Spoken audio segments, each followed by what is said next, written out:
listening to Transformation in Trials.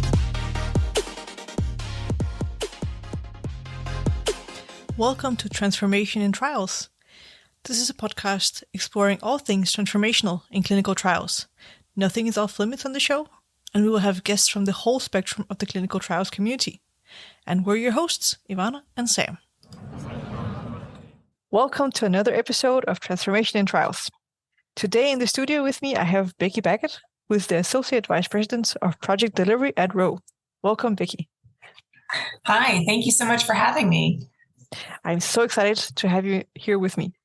Today, we're going to be diving into the topic of operating clinical trials. And this is one of those core topics for our podcast, and I'm very excited to have you here to discuss this with us. But before we really dive into it, to set the stage for our audience, can you tell us more about how a clinical trial is usually managed? Yeah, certainly. And, I'll zoom out and do it real high level. But the clinical trial space, it's a highly regulated space, as you can imagine, for good reason. So at the bare bones of it, most clinical trials are run the same way. So you would have a pharmaceutical company, and those range in size and, pipeline depth in terms of how many drugs they're looking to bring to market. But whether they are a large size or a smaller size, they may engage with a contract research organization, such as the one that I work for. And they hire a contract research organization to sort of, put boots on the ground, if you will, to run these trials. And, the clinical trials, the big components of them really are, you have the clinical research sites where patients are going to be evaluated if they're appropriate for the trial, receiving the investigational medication, being carefully monitored for any safety signals, and also just, other signals of efficacy. Is this drug actually working?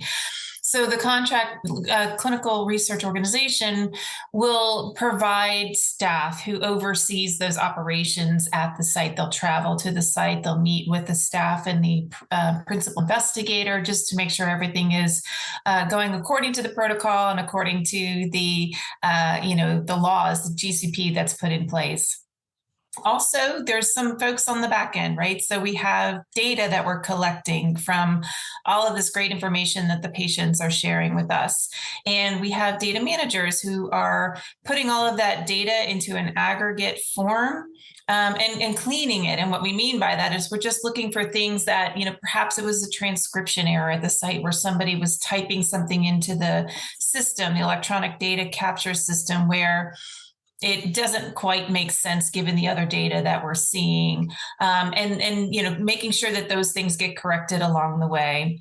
And then once the data has been cleaned, we have our brilliant statisticians who analyze the data and provide pharmaceutical companies, biotechs, with what we call a readout. So here are the results of what you were trying to accomplish and where, the data is showing you were perhaps successful, or maybe places that you weren't successful, but it gives lots of information about the medication itself and whether or not it's viable to move on for further development. And then, of course, on top of all of that, you have a project manager who is sort of the hub of it all, communicating with all parties, making sure that everything is being conducted per the timeline, per the regulations, per the budget and the scope of the project. So lots of responsibility sitting on top of that with the project manager. So in broad strokes, that's what are the major components for clinical trials. No, that makes sense.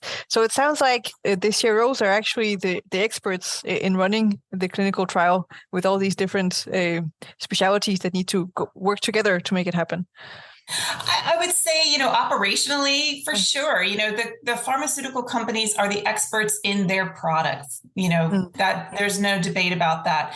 But when it comes to operations, when you're working at a CRO, clinical research, contract research organization, You have to really wear a lot of different hats. You have to learn about a lot of different therapeutic areas and the new challenges that come with those different therapeutic areas, which you don't always get the same exposure to that when you're working on a single product or, one or two products and one or two indications.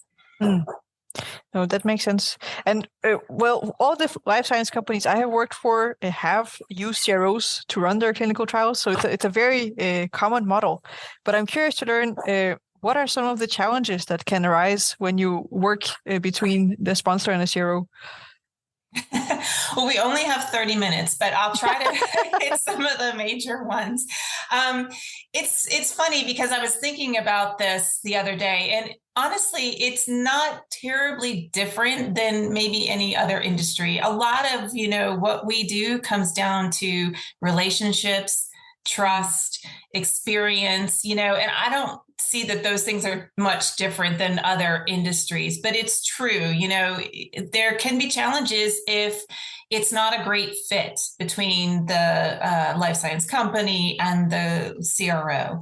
So, we try to do our best, at least at our CRO, to show the client who we really are, so that can have that full picture in order to make sure they are selecting the right partner, the right collaborator, because it makes a difference. You really need to think about what type of collaborator do I want to work with. Am I in a place where I feel like I know exactly how I want everything to go, and I really just want somebody who's going to provide these resources? That's one type of CRO, one type of culture. Or, hey, this is kind of a new space for me, or I don't have a ton, I'm a startup, I don't have a ton of operational experience, or I'm a very lean crew. I need somebody who is, going to sort of take over and run with it, has the experience. I get a good feeling from them. That's important as well. You'd be surprised how many times it comes down to, I really, connected with your CRO. That can be the decision maker, and it's important. But it sounds like there are also different kinds of engagement models.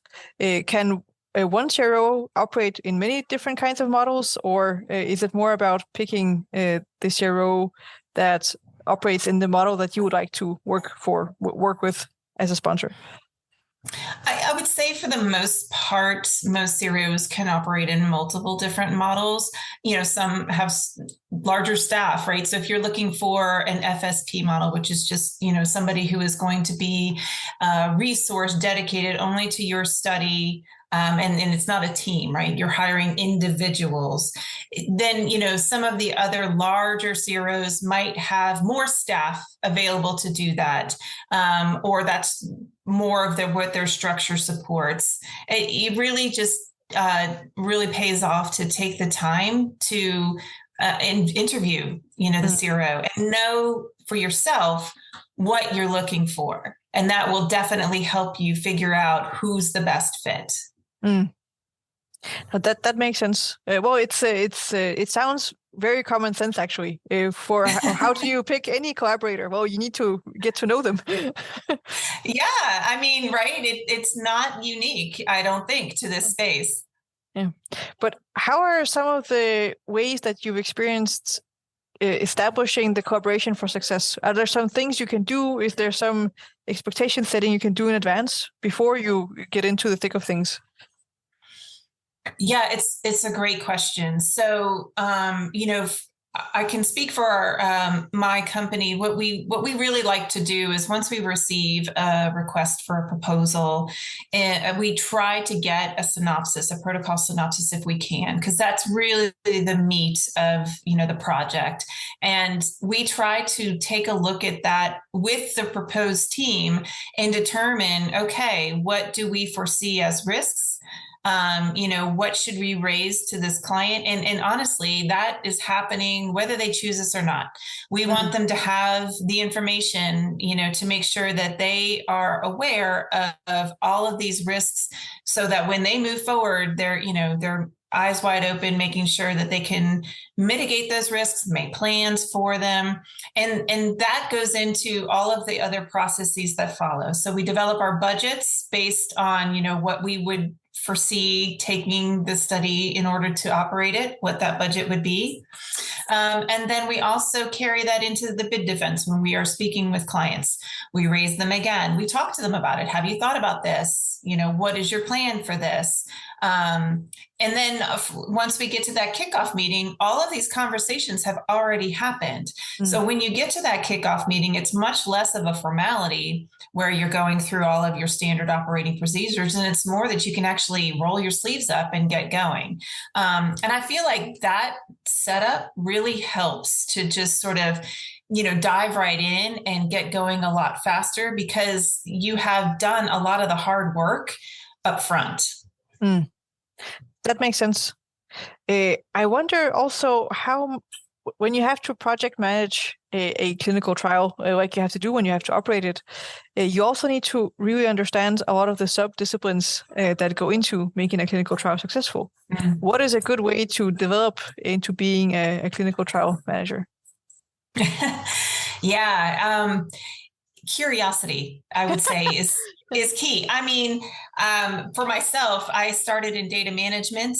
I did that for about 7 years. And then I moved on to clinical monitoring and then on to project management. And now I'm in this executive oversight role.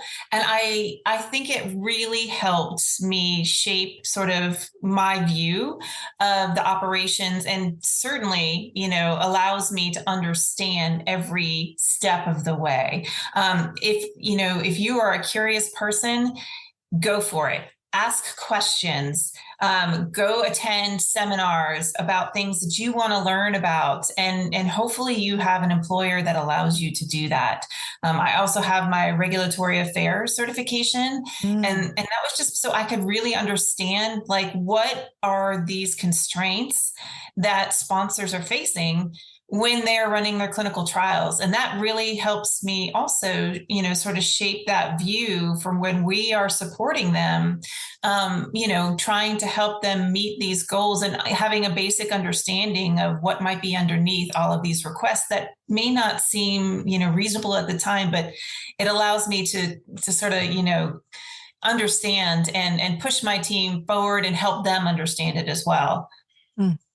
I think that's the best advice I've ever heard, because there's so many tiny nuances in our space, right? And the only way, there's no education that will enable you to take on this role. No, you're absolutely right. And it's just going to be that curiosity and the self-motivation. Yeah, that's a great advice. I also would like to ask, we've talked about the collaboration with the sponsor, which is, of course, very important, but there's also collaboration with the individual sites where the trial runs.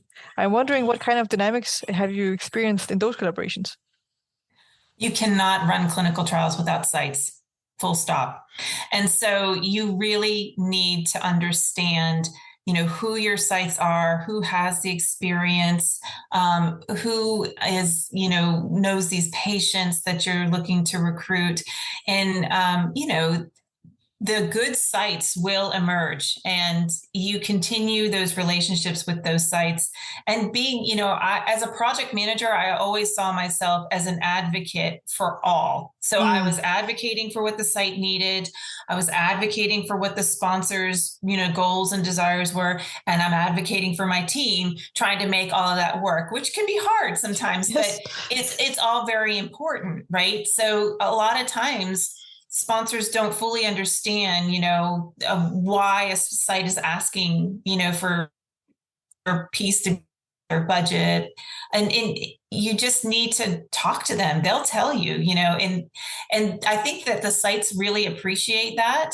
When they have that advocate, they can tell that you really want to work with them. You're listening, you hear them, and you are going to the sponsor with these requests to try and facilitate their operations for the study. No, that makes sense. And it's an interesting way that you put it, that you need to advocate for all. But I think that's a very good point. That's the only way to get all these loose ends to tie together. If there's at least one person who tries to ensure that coherence. Yeah. And it's the only way it's going to work is if everybody's communicating and listening and, trying to understand. It doesn't mean you always have to agree, but you do have to listen. That's so true. I was also thinking about the role that you have seen technology play in trial execution, maybe also some examples of where it's been used for good, and maybe some examples of where it makes everything more difficult. Yeah, that is a slippery slope for sure.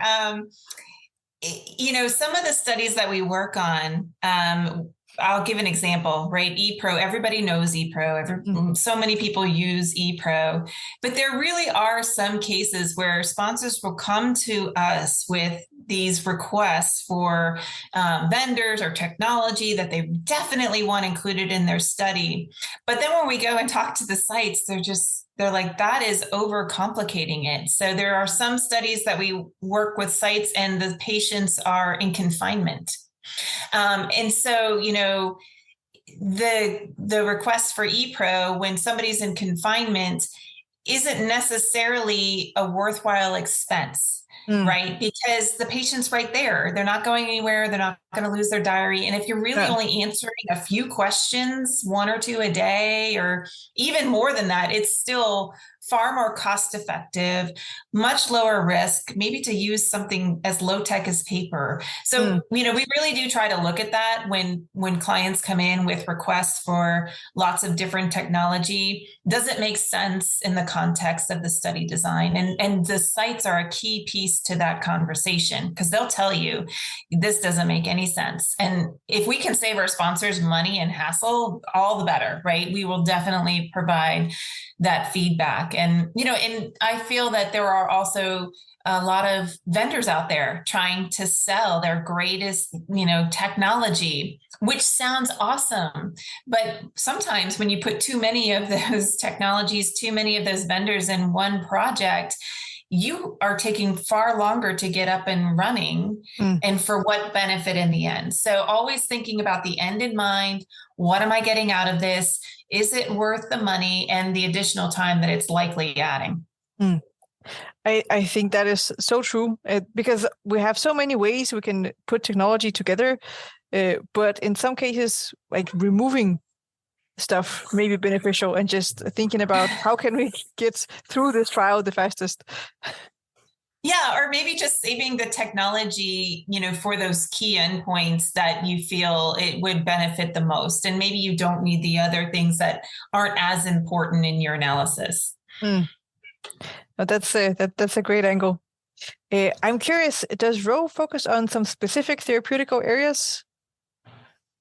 Yes, and we have recently shifted to focusing on what we call our core 4, and that really, it doesn't mean that we don't do studies outside of those therapeutic areas, but it really is so that we can focus and become those true experts in these spaces. And so we focus on analgesia as one of our core 4. We do a lot of psych and neuroscience. We do respiratory is another one of our core 4. And then we have dermatology, and we have done oncology as well. But those are the main areas that we focus on. And it's just because, we have the deepest expertise in those areas, and we have a smattering of expertise in other areas as well, but really wanting to make sure that our project managers and clinical team leads and other functional areas don't feel stretched too thin. We want them to be those therapeutic area experts, where they feel like they can make educated decisions moving forward in projects, because a lot of times you're working autonomously, and that's an uncomfortable place to be if you're having to make those decisions on a therapeutic area that you really don't even know. And I think that's an important point. Expertise really makes a big difference in a therapeutic area. I would be curious to understand if there are a lot of differences or similarities when running trials in these 4 different areas. Oh, wow. That's a great question. That's a broad one. Sorry. Well, I'll go back to my original, statement about how clinical trials are run, right? So at the very basic level, the components that go into the clinical trial are the same. And you're never going to get away from, having to work very closely with research centers to understand where they're getting patients from. How are you going to find patients? And it's different, right, for every therapeutic area. But the process of uncovering these things is the same. And we're running these trials generally the same. And again, it goes back to, this is a very highly regulated industry. So you do have to follow, these laws. And that guides a lot of the decisions, right, that are made in the clinical trials. Yeah, that makes sense. Yeah, well, I think we are going to start edging towards the last question that we always ask our guests on the show. And that is, if we gave you the special transformation in trials magic wand that has one wish that can change the life sciences industry, what would you wish for? So don't judge me for my very Pollyanna answer. But, honestly, if money was not an issue, that would be my wish. I've seen so many great companies, right, have to pull their studies because they've run out of funding, or you have to limit, what you're doing in a study or what you're looking at and because of the funding. And obviously FDA has put some guidances and allowances in place for rare disease, which is excellent, right? We want to make sure that all areas can be studied. And it really is so sad when you have to hear about, well, they had to prioritize one therapeutic area over another for funding purposes. And it seems to be, and I'm not naive. I know that money makes the world go around, but it would be if we were able to remove that restriction. I mean, just think about the possibilities and, how many more medicines could come to market. No, I think that's a great wish. And I do wish it comes true, because there's way more we could do. And some of those trade-offs are really painful, and we end up having drugs sitting on the shelf that could benefit patients, but we just didn't have enough money to finish it. Right, exactly. Yeah, that's painful.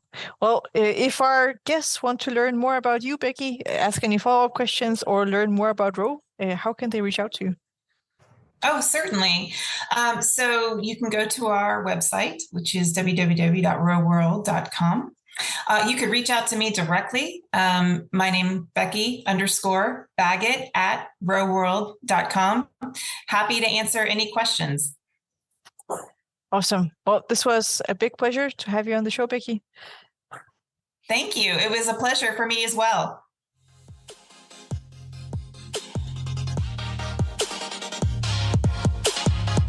You're listening to Transformation in Trials. If you have a suggestion for a guest for our show, reach out to Sam Parnell or Ivana Rosendahl on LinkedIn. You can find more episodes on Apple Podcasts, Spotify, Google Podcasts, or in any other player. Remember to subscribe and get the episodes hot off the editor.